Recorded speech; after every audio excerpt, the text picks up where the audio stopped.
Sound কই পাবো?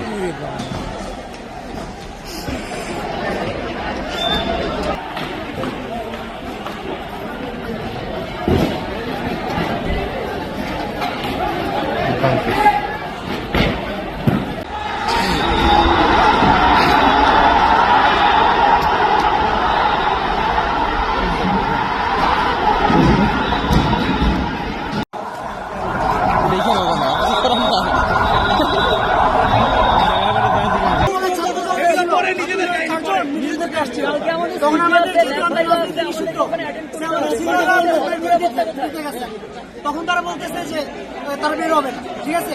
তখন সিনিয়র অঞ্চল করে বের করছে, তখন আর উল্টা ওখান থেকে আসছে আমাদের আক্রমণ করার জন্য। যারা